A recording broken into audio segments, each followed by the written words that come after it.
something that surprised me about being an author is how much of an entrepreneurial spirit you have to have.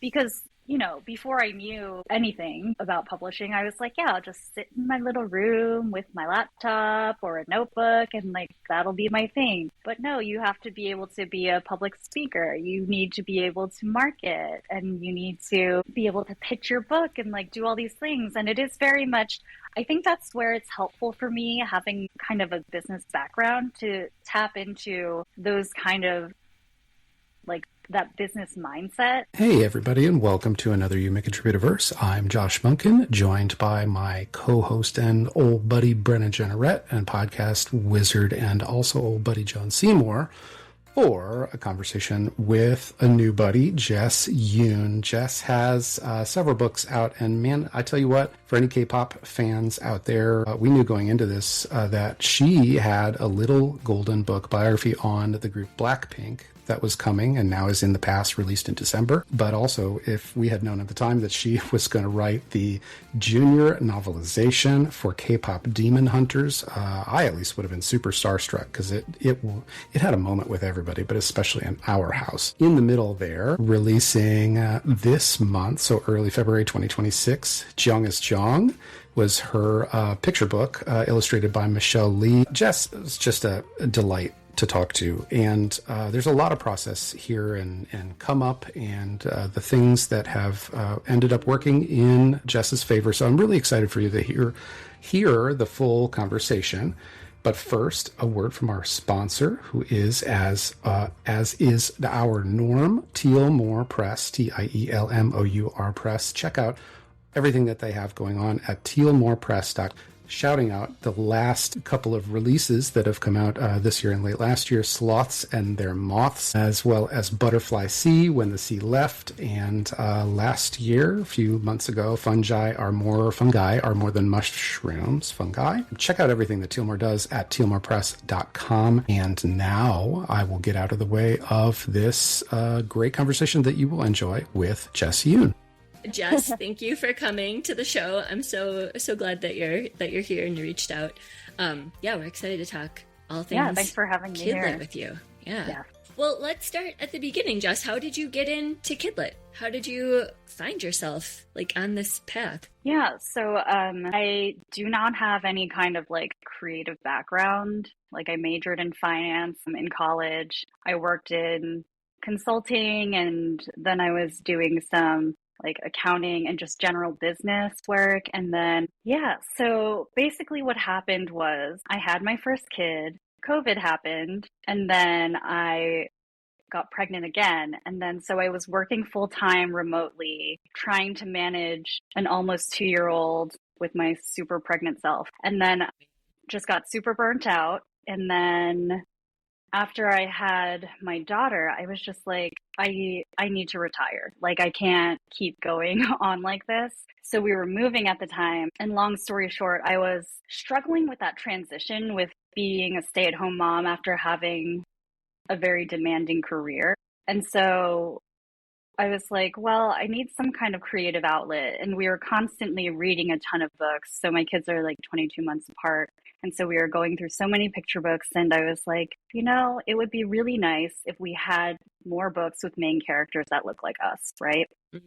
So I said, let me see if I can try my hand at writing them. And so from there, I guess I started writing at the end of 2021. And I just really fell in love with storytelling. So I was like, okay, maybe this is something that I could actually pursue seriously. I mean, that's amazing. What a great reason to start writing Kidlit books. Did you have a specific story that came to mind, like as your first sort of entry into Kidlit? Like, what did that look like? Like going from there to like actually getting something on the page? Yeah. So my kids are biracial. And so I think that even more difficult than finding books that have like Asian characters in them, it's harder, even more so, to find kids that are biracial as the main characters. So I did start writing books that had to do with like, what does that mean for a child and how they can feel like they're whole, even though people want to define them as, you know, one thing or another, or half and half and things like that. So that's what I first started writing. But, you know, I also don't want to be just writing about culture. And I also didn't want to, I guess as I started writing more, I wanted to write for my inner child as well. So I will say that my writing has definitely evolved a lot since. What was the process like for you? You're pretty clear that you don't have a writing background. How do you spin this up from nothing? So I think that even though I didn't have a writing background, I did enjoy being creative. And so I was like, okay, let me just write some things down. And then I was like, I don't know anything about publishing. So I enrolled in 12 by 12, which really helped me hit the ground running in terms of like knowing what a literary agent was and knowing the difference between an agent and an editor and the different types of publishing houses and all of that stuff that you just would not even think about having not been in publishing. That really kind of propelled me. And then also that was where I got my first critique group. And then I started learning about, you know, the value of feedback and all of that good stuff. So I do credit 12 by 12 a lot with just helping me get up to speed really quickly. Interesting. I've never done 12 by 12. Brenna, you have in years past. I wish I would have done it because everybody says, oh, SCBWI and 12 by 12. Those are like must have things that you do when you're starting out on this journey. But the way that you framed it as less like a let's get together and write one manuscript a month, and at the end of the year we'll have some cool stuff, and more as like this is it's more than a membership. It's like your kidlit education, right? Yeah. I really feel like it helps you learn the business of publishing, at least like a 101 version of that, because there's a lot of resources like beyond just cheering for each other in terms of getting 12 manuscripts done in the year. Mm-hmm. And I'm not sponsored by 12 by 12, but I think it sounds like I am. That's okay if you want to reach out and sponsor. It's a lot of like trial by fire in terms of 12 by 12 though, because write the 12 manuscripts, right? Like you have this goal every month, but in and around that are sort of these things that unfold that you don't really understand if you're just starting out. Like, okay, great, I've got this manuscript, and now what? And you're like, oh, well, get some feedback. You're like, oh, right, okay, so critique groups, and then that's a whole thing that you sort of like discover. And then it's like, oh, okay, this is in a good spot now what? And you're like, oh, querying. Oh, okay, that's like the next. And then you sort of like, you know, you're sort of piecing it together as you go. Like, you know, things become more clear as you do them. Like, oh, this is what I do now. This is where I'm at. Yeah. Right. What's interesting, and maybe this reflects the mindset that I'm in right now with and this episode will come out, you know, months from now, closer to what I remember to be your publication date. So who knows what the world's going to look like when this comes out. But higher education is in the news a lot these days, late May at time of recording. And it feels in this environment like 12 by 12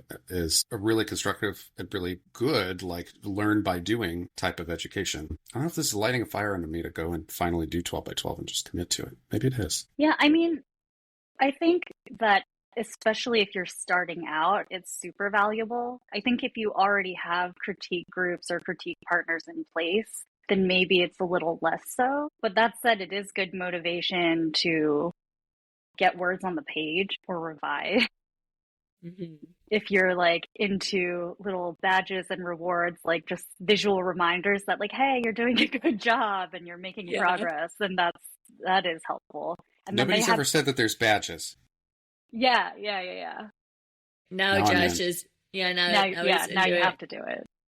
I mean, also, like you're saying, like, I love a good deadline. Any sort of anything, like even just like, oh, okay, I'll revise this and get this back to you, you know, like a critique partner or something by the end of the week. And for me, knowing that they're like expecting to see revisions, I'm like, oh, okay, like I actually have to do this. as opposed to like, oh yeah, cool, like I could just do it whenever. Like there's nobody waiting for it. There's no like real push. Like that's why I love just any kind of like contest, submission opportunity, like whatever. It's less so about, I mean, yes, of course it's great if you win every contest and, you know, you get published, obviously, but like I think for me the core of doing those is to push forward and make progress on my pieces, just to get them like sort of out in the world. Yeah, and then anything that comes after that is just, you know, that's great. Yeah, so but enough of 12 by 12.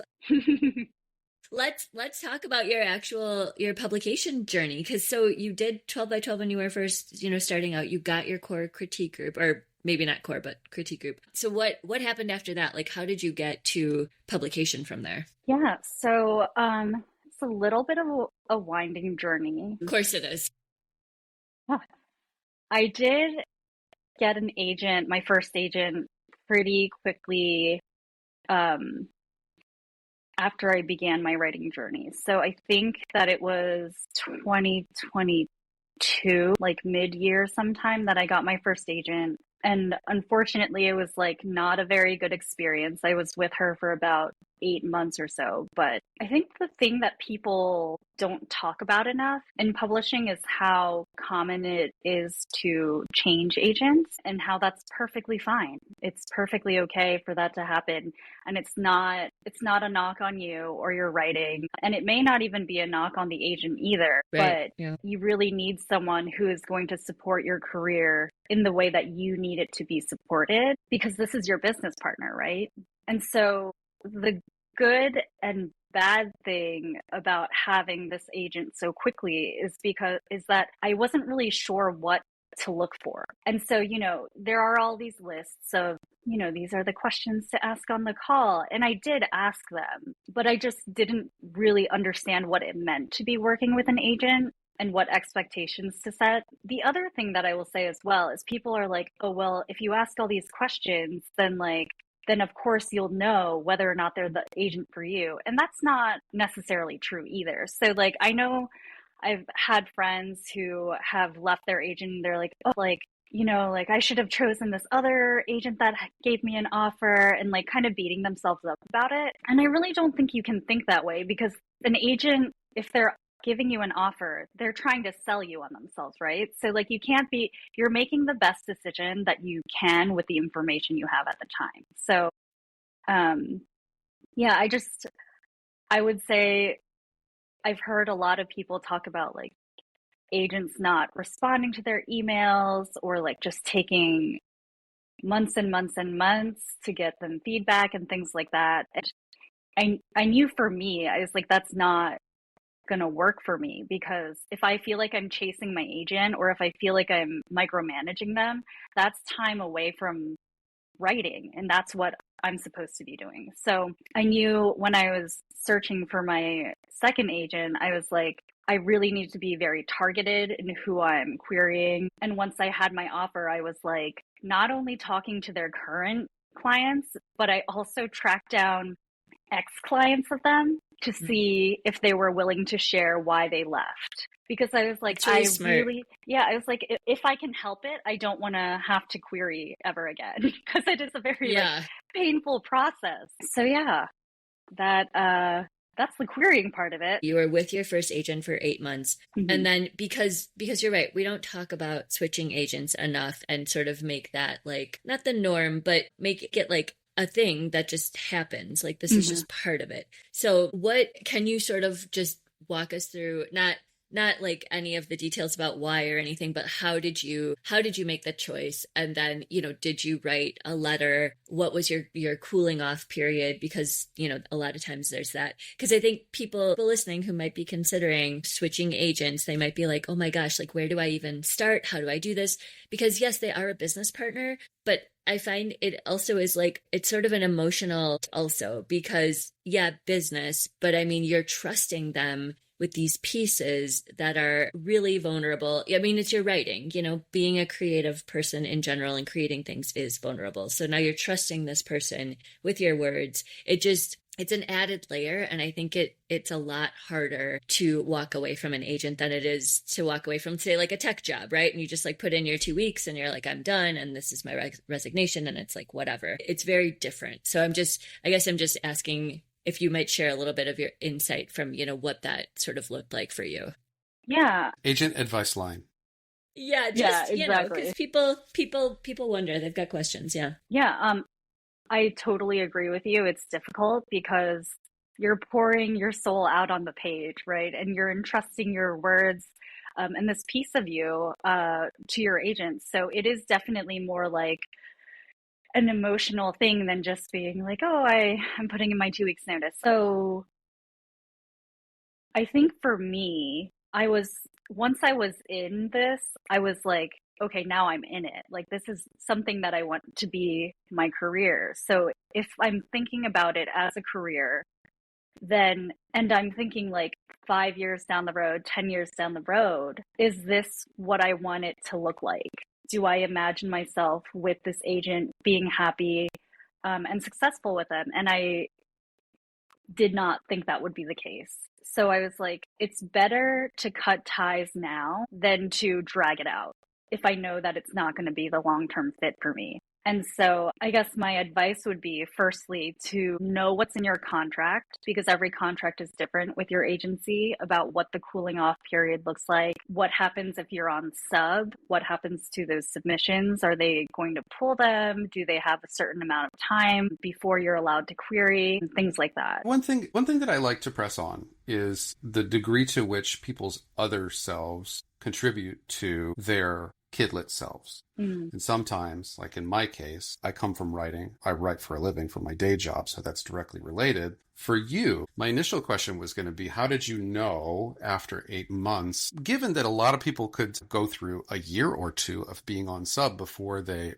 make a sale, how did you know that 8 months was enough time? And I heard that in your response, right? Like, you're taking an introspective look at what you want out of your career, the pattern of exchange that you have with your agent, not necessarily how quickly things sell, but sort of extrapolating out, this is what this relationship's going to look like in the long term, and it's not going to work for me and what I want. Yeah, I mean, okay, so in my past life, I did product strategy and program management. So I feel like I was very used to chasing people around for deadlines and things like that. And I was like, I don't want to be doing that as an author, right? I don't need to be emailing my agent being like, oh, you said you were going to get me notes by X date. Well, it's a week later and I still haven't heard from you. What's going on? And then I also think there's space for grace, right? So let's put that out there first.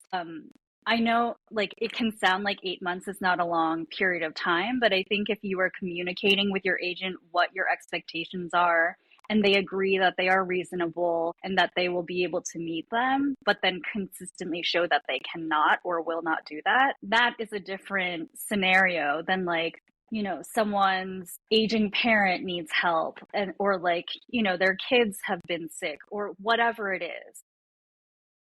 There's very much the human aspect of it where you have to give grace to people and people have things going on. But then at the same time, this is also a professional relationship. And I think that you have to have a balance of both of those things, right? I guess the way that I'll relate that to something that we talk about actively in my day job is the phrase that might be familiar to some people is like team norms or agreements. Mm-hmm. There's a version of that could become the part of the call that you have with an agent, which is, here's what I expect. Let's talk about and have on the same page. If we're going to do this offer thing and engage in this relationship, here are some expectations. It's just, to the point that we've reinforced over having lots of these conversations, it's hard to know how to frame those things before you have a trial run at this as a career, right? Yeah. Going back to my earlier point too, when you're having the offer call, I think that the agent may say things that they have good intentions, hopefully, that they're like, yes, I would love to get you notes within a month or maybe two. Maybe they're like, it'll be a week tops before I answer an email, or I'll at least acknowledge that I received it. Or like, they may have these things that they tell you to reassure you, but then if you get into that relationship, it's like dating. Like if you are telling me one thing, but your actions show me another, then we're going to have a problem. What you need from them is Jeong, right? What you need from them is Jeong. Yep. So could we, so let's move beyond. So you said no goodbye to your first agent. So what was the second round of querying like for you? Like, did you feel more confident? Was it more sort of streamlined? You said you were a lot more, intentional and targeted. So obviously, your information about agents you wanted to query had grown. So what was that like? It was incredibly stressful. Yeah. So, I think there's this sense of like, because people don't necessarily talk about how common it is to leave your agent, there's this sense of like, oh my gosh, am I ever going to get an agent again? And so I do think that in leaving an agent, you do have to have this sense of self-confidence and a sense of the value of your work and the quality of your work. So yeah, I was like, of course, I'm going to bet on myself, but at the same time, you just never know how long it's going to take. And so luckily, I think when it was all said and done, it had only been like 21 days since I had left. No way. Wow. That's great. Wait, so your cooling off period must have been nothing, or? So I actually do not remember if it was waived or, you know what it was? I think it was 21 days. I think it was 30 days was in my contract, but the 21 days was when I received the email that my agent wanted to have the call. And then your new agent. My new agent, correct. And then by the time I actually signed with him, it had been past the 30 days. So, okay. Wait, so you started querying during the cooling off period. Because I knew how long it was taking agents to respond. Interesting. Yeah, because I think that's something that's not entirely clear. Like, what does the cooling off period actually mean? And I think a lot of my interpretation and, talking to other people who have also left their agents, it, can be worded in a way that says you cannot even query during the cooling off period. So these are important questions to ask people listening. Again, look at your contract, or if you're signing with an agent, ask these questions before you sign, just to be really sure of what those guidelines are. Because yeah, like if you can start the querying process, yes, of course, because it takes forever, right? And so, yeah, okay, so you started querying, and then the 21 days after. So you're saying cooling off period was like 30 days. You had the call at 21, and then by the time you signed, it was past that 30-day period. So you were sort of in the clear. Yeah. So 21 days was like when I got the email that he wanted to have the call, and then things happened after that.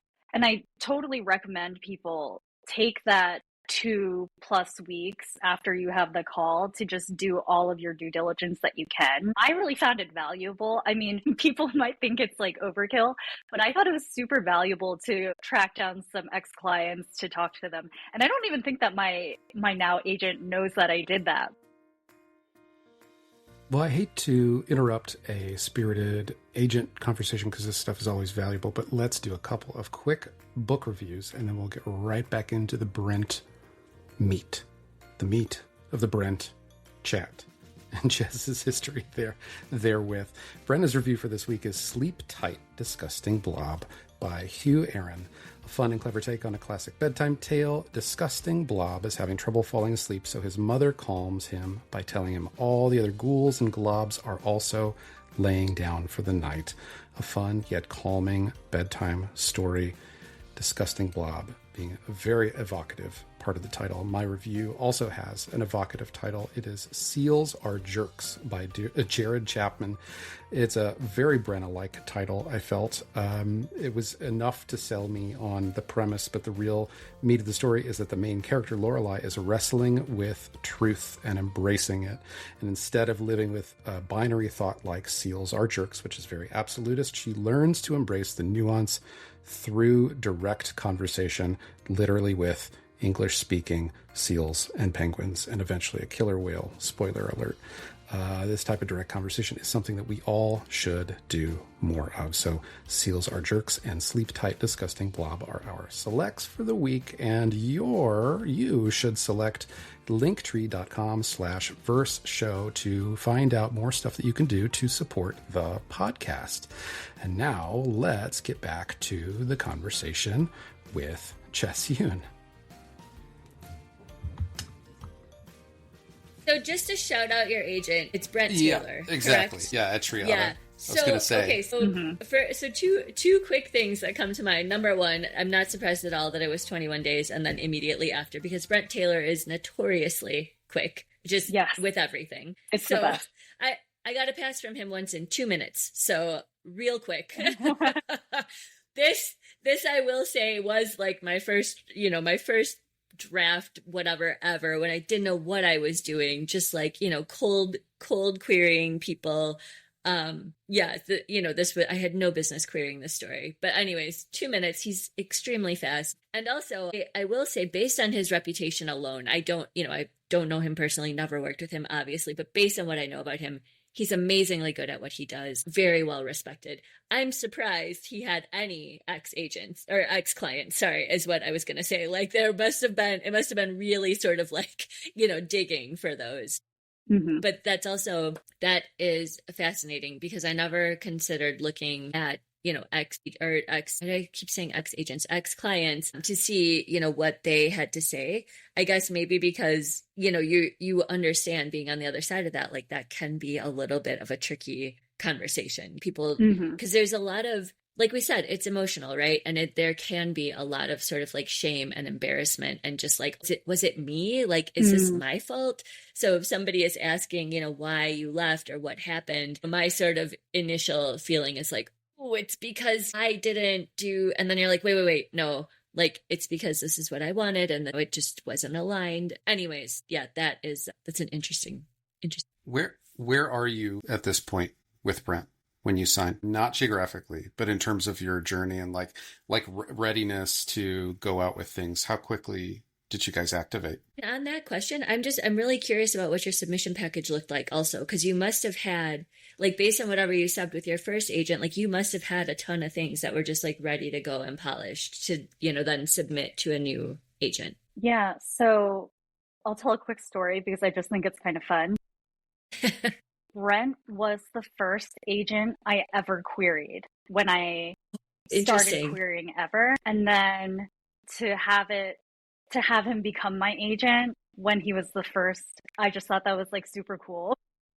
Yeah. And did he pass on you quickly? Did you get a champagne pass? Like what was that interaction? Just for people out there who got a quick pass from Brent Taylor. It was 30 seconds. I'm talking to like literally everyone in the Kidlit community. It could happen to you. You could circle back around and actually sign with him. So yeah. So Brent is a zero inbox person, which makes sense. Love that. That's why he's so Me fast. too. Yeah. I am not. Like, kudos to the people who are able to do that. So when I queried him, I don't think he does champagne passes. Okay. And that's why that he can makes be sense. so fast. Mm-hmm. Yeah. So checks out. Yeah, it was just a form pass, and then my submission package for the second time, I actually queried him with a middle grade novel. Interesting. And you had only ever done picture books up to this point, is Correct. That right? Yeah. Okay. Had your previous agent seen this middle grade novel? Like, had it gone through sort of like revisions and like polished, or like what was the state of it? Yes, she had actually subbed it, and I had an R&R. Interesting. So did you put that, sorry, I'm asking all these questions just for like, because I'm interested, but people listening, did you then put that in your query letter to Brent? Correct. Yes. I think you have to, if you are querying with something that has been on sub previously, you absolutely need to put in your query letter the status of it. So like how many editors have seen it and, how many, I mean, you may not necessarily need to put how many rejections and everything, but like I would, just to be completely transparent. So I said like, it's been out to X number of editors. It has this one R&R. The submissions have been pulled. Interesting. And then, I mean, it's good to be transparent, but also just underlining like the last thing you want is for Brent to go out with something to an editor who's already seen it. It's just it looks weird that way. Totally. Yeah. And then on that note, in that query letter, so you put, you're very transparent about the actual manuscript. Did you also put in there, I was previously agented by whoever, or just I was previously agented, this is where I'm at now? Again, because people are, wonder how to put that in a query. Yeah, I'm pretty sure I said I was previously agented. I don't think that I put who the agent was, but on the call we did talk about it, and he asked. And I told him. Yeah. Yep. Yeah. I think just to your point, I think that's pretty standard. Like generally that's how people do it. Like I was previously agented. This is what I've got out, like whatever. Yeah. Anyways, just trying to shed some light on like what that looked like. Okay. So sorry. And back to Josh's question. So you queried with this middle grade novel and then what happened? I mean, he obviously wanted to call and talk about it. Yeah. So we had the call. I adored him. I was like, he was kind of my dream agent, like before. So then then have an offer from him. Yeah, it was just incredible. We did go on sub with that middle grade, and unfortunately it has not been picked up. I'm actually trying to work on revisions on it right now. So based on the R&R or based on revisions from Brent? No, so I did do a revision with Brent before we sent it back out, including to the editor who had given me the R&R. But yeah, like it wasn't like a huge revision. There were certain scenes that I kind of had to flesh out more, and I added a few poems to it because it was a novel in verse. But cool. We kind of put it away for a bit, and he was like, I don't think it's dead. Like, I think we just need to wait for the right time. So it's been a couple of years now, I guess. A year or 2 years? I don't know. Publishing time, it just like goes and you're like, I don't know when things happened. This conversation is going to make me join 12 by 12, and it's going to make you go back and push your middle grade out again. Yeah, I know. I have to. So I printed it out the other day, and I was like, all right, I'm going to sit with it and like go back through. So I have some ideas just from letting it be out of my mind for that good chunk of time. And just looking at it with fresh eyes, I think is always a good thing. Yeah. We shall see. But go ahead. You're really keying into my facial expressions. I'm sorry for making them so loudly. No, you're good. You and Brent must talk about the moment that middle grade is having too, right? Where that stuff is slowing down. Yep. Yeah. And so I think that has to do with what he was saying too, where like we just need to give it some time and then we can bring it back. Because publishing is very cyclical. It's not like middle grade isn't selling at all, but it is in a bit of slump. So I have hopes that one day it will get picked up. So we'll see. Yeah, but it is funny because he signed me for the middle grade, but since then I'm just like sending him so many picture books, so I feel like I kind of catfished him. It was like, oh, surprise. Seems to be working out okay. Yeah. So things are going well in that regard. We've sold 4 books together so far, and so hopefully that number just keeps going up. Awesome. Yeah. A year? 18 months? Yeah, how long's something it been? like that. Hey, that's a lot. Yeah. Yeah. It feels pretty good. I have to pinch myself because I'm like, I'm going to be published. I'm going to have a few books in the world. Like that's crazy. Yeah. And just on that specific point, I mean, we've talked to other folks who have that same sort of problem, and it is really like a double-edged sword. When you've got these back-to-back releases, you don't know where to put your energy and what to market. And it can tend to take away, it seems like, from writing for a time. But again, it is a good problem to have. Yeah.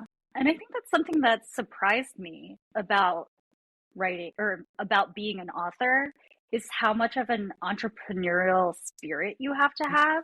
Because, before I knew anything about publishing, I was like, yeah, I'll just sit in my little room with my laptop or a notebook and like, that'll be my thing. But no, you have to be able to be a public speaker. You need to be able to market and you need to be able to pitch your book and like do all these things. And it is very much, I think that's where it's helpful for me having kind of a business background to tap into those kind of like that business mindset. Because one thing that I do every year is I make a PowerPoint of my goals for the year and I share it with Brent. And so January comes around, I have a list of like what I've accomplished from the previous year and what we have on sub, what I have as my works in progress, ideas that I want to share with him that he hasn't seen before. Sometimes there's a cute little mood board that goes along with like a novel idea or something. And I share the things that I would like to get done in that year. And so the little golden book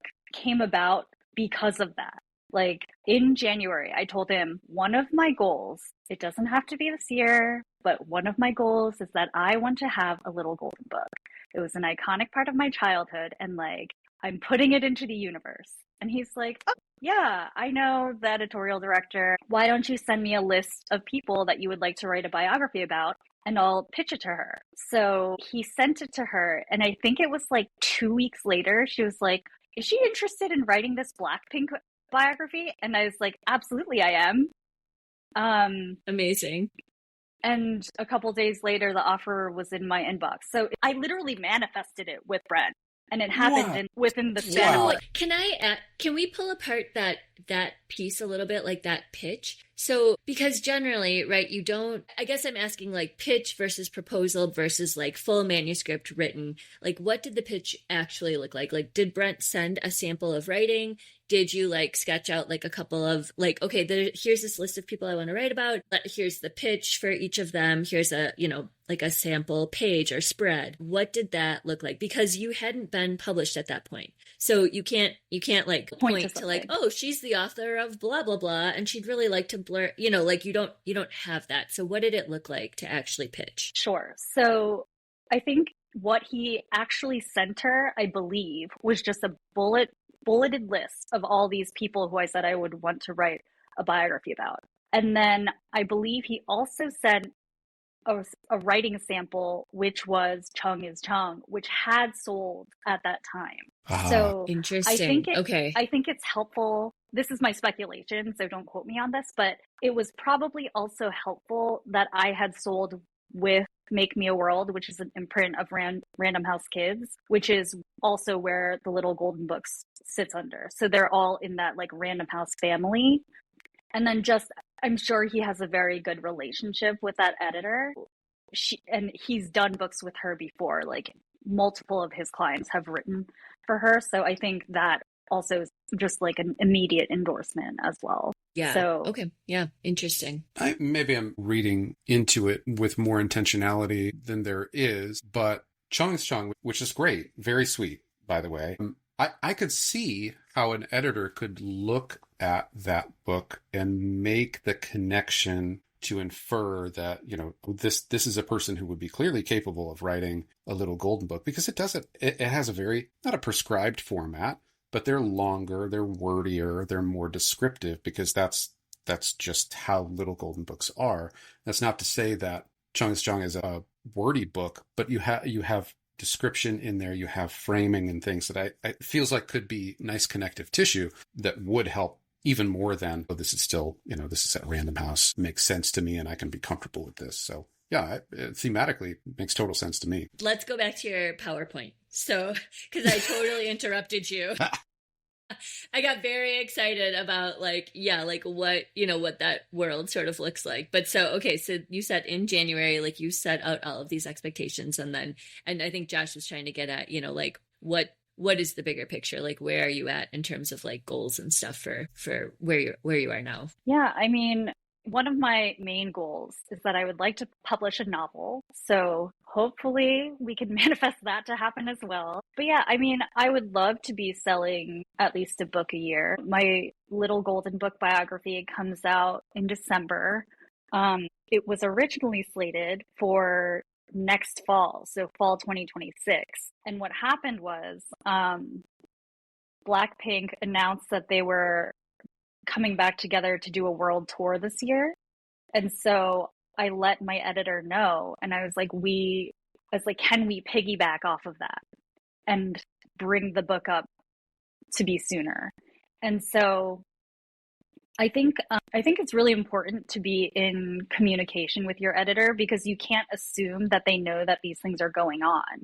And so had I not told her about this world tour that was coming up, it just would have come out next year, which, you know, that's fine. But I do think that there's something to be said about being able to piggyback off this big event and off of like the success that they're seeing right now, because like, you know, season 3 of White Lotus, Lisa was in that. And so like, that's kind of a thing that people are aware of and gives the group like more recognition and things like that. And Lisa and Jenny performed at Coachella recently. So there's just a lot of things going on that I think it makes sense and will only help the book. And that you as the author need to take ownership of that and try and like put it in the best position that it can be. So after I let her know, she's like, okay, let me talk to the team. And then she told me that we could bring it up to December. So I was like, oh my gosh, I better start writing because I didn't have anything. So yeah, she sent me a whole bunch of manuscripts of other books, biographies that had been published. And then from there, I was just like grinding to like get all this research done. Because before this, and maybe it's not something that I should say, but I knew of Blackpink, but I wasn't a Blink, which is what their fandom is called. So Amazing. Yeah. So Amazing, I was like, okay, now I need to like smarten up because I don't want to let people down who are like diehard fans. Like, of course, it's not going to be like every single detail because you're very limited in terms of word count. And then also it's technically a children's book. So like it is going to be simpler in some respects. But I was like, I need to like sit down, listen to the music, like know what the big like lyrics, catchphrases, all of these things are. What are each of the individual girls known for? What are their personalities? It was just like a lot that I had to consume and then be able to make into a cohesive biography in a very short period of time. But yeah, I mean, it was challenging, but I'm really happy that we're able to do it. And I will say now I am a Blink, and my 4-year-old is also one. So that's great. What if you just hated their music, by the way? And you were like, shoot. That'd be really awkward. Yeah, because that would be bad. I don't know if I in good conscience could write it. If I really just like hated it, I don't know. Like then promotion wouldn't be fun. Like yeah, everything would just be terrible. I think you could do it, but it just would be different. Like if you look at my Instagram, it's just like a whole bunch of random memes and like reels that I've made, just like messing around because I think it's fun. But yeah, I do think you could do it, but it just wouldn't come off in the same way. Yeah. As if you believed in it. What was the turnaround time, like start to finish of writing it? Because it sounds very like condensed. It was fast. Maybe it was a month. Maybe it was a month and a half. Wow. Whoa. From like offer to like first draft or whatever. No, however to you like want to like polish. To like copy edit. Wow. Like, and you had just to briefly do an overview, like you had not written anything about them because you did, and you didn't even know that much about them. So from pitch to final copy edits, like 4-6 weeks tops to do all of the Yeah, that's super quick. I mean, it might have been, so from the time Brent told me that she was looking for an author for Blackpink and would I be interested, I think maybe that was 2 months. And so as soon as he sent that email, I responded like, yes, absolutely. And then I started watching their Netflix documentary like that day. Cause I was like, yeah, okay. If this happens, like, let's manifest it. Like this is going to happen. So I need to get smart on it now. Yeah. Yeah. That's amazing. Yeah. Yeah.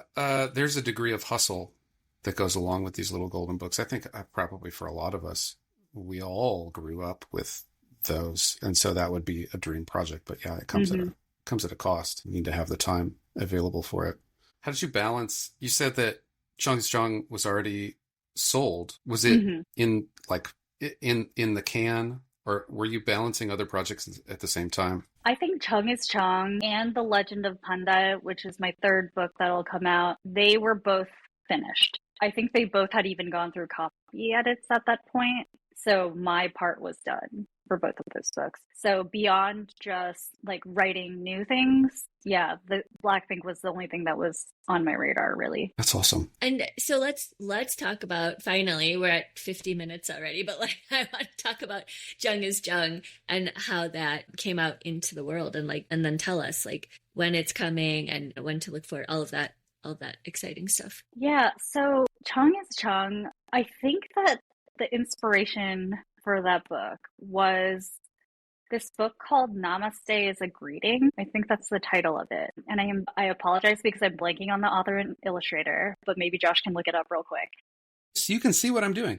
Yeah. Suma Subramaniam. Okay. Yes. So I read that book and I was like, this is so interesting because people hear these words and they may not know what they mean and they don't have like a direct translation in English. And I was like, I know that there's words like that in Korean because I will say it in Korean because I can't express myself in English with all the nuance that a certain word will have.